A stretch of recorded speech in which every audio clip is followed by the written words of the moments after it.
The U.S. Special Envoy Steve Witkoff visited an aid distribution site in Gaza operated by the American privately owned Gaza Humanitarian Foundation. Witkoff, along the U.S. Ambassador to Israel, Mike Huckabee, toured the GHF distribution point as starvation worsens across the enclave. The visit comes as Witkoff works on a plan to accelerate aid deliveries to Gaza. According to the White House, he arrived in Israel on Thursday as part of renewed U.S. efforts to mediate a ceasefire between Israel and Hamas, following a breakdown in talks last week. Meanwhile, as per reports, a global hunger monitor said on July 29 that a famine scenario is unfolding in Gaza, with soaring malnutrition rates, child deaths linked to hunger, and severely restricted humanitarian access. The UN also estimated that since May, Israeli forces have killed more than 1,000 people seeking food, many near militarized GHF distribution sites. Meanwhile, France and Spain have stepped up humanitarian support, with France conducting military aid drops and Spain delivering 12 tons of supplies by air to Gaza. Now we're joined by Ross Feingold. He's a political analyst, joins us live from Taipei. Thank you, Ross, for joining us today. Good to see you. Now, we are seeing U.S. governments actively involving in this aid and with Gaza situation. What role could Special Envoy Steve Witkoff play in facilitating this humanitarian response, especially after last week's talk stalled?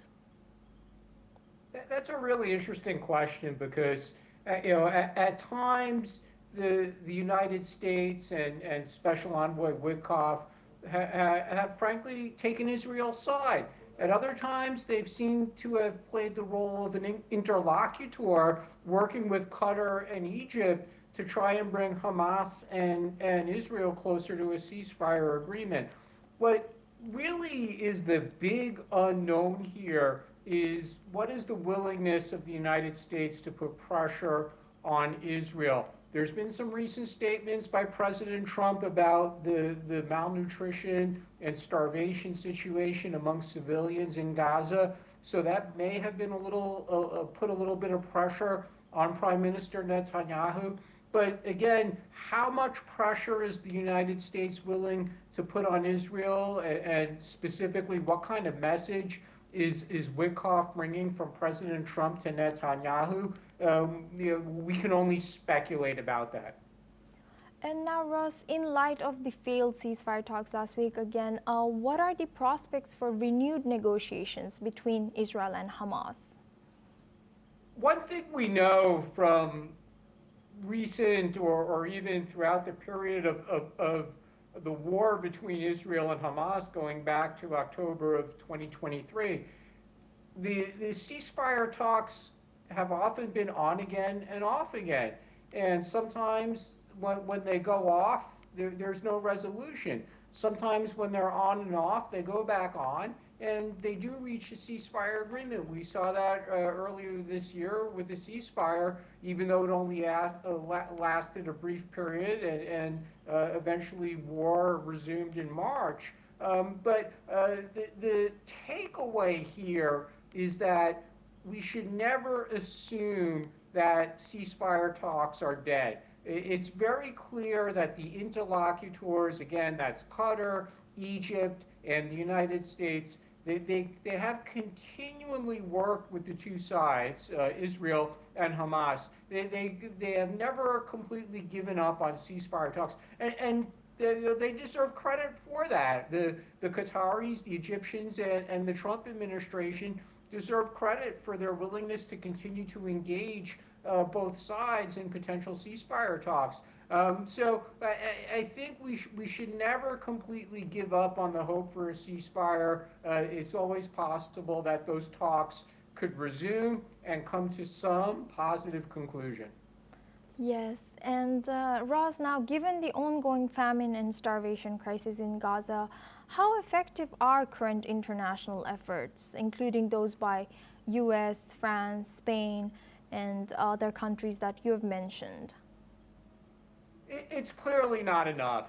Despite statements to the contrary by politicians, in Israel, it's clear that the civilians are suffering from a lack of food and medicine. Civilians in Gaza are suffering from a lack of food and medicine.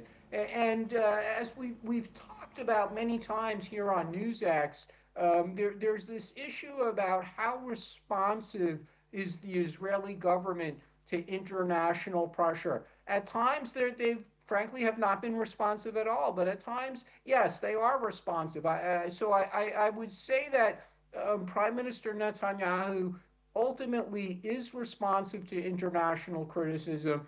He's responsive to pressure from governments in Europe, including from countries, or especially from countries that generally are very friendly towards Israel, like France or the United Kingdom. So I think we're seeing that in recent days with Israel's agreement to allow aid drops from European governments. That yes, Netanyahu is responsive to international criticism and pressure, and he's willing to adjust his policies to provide more aid. And Ross, yes, you've already kind of mentioned this, but how do these reports that are coming from that are coming from other news outlets that Israeli forces killing civilians near aid distribution sites, do you think these kind of news affected international perceptions of Israel military actions? Do you think that it had some effect? Yeah, well, we have this story in the past 24 hours of this former retired American military officer who did serve with the Gaza Humanitarian Foundation, or provided security for its aid distribution. And he was on Tucker Carlson's show. He did a video with Senator Bernie Sanders, and he was very critical of the entire arrangement. And he said that civilians are being harmed when they're simply trying to access the food aid. So again, I would say that the Israeli government and Prime Minister Netanyahu, they are responsive to this kind of negative publicity. Yeah, it's taken a lot of negative publicity to get them to adjust their policies, but they are responsive to it. Thank you, Ross, for sharing that insight. Please stay with us. Thank you very much for sharing that. Now we move on to our next news. Germany's Foreign Minister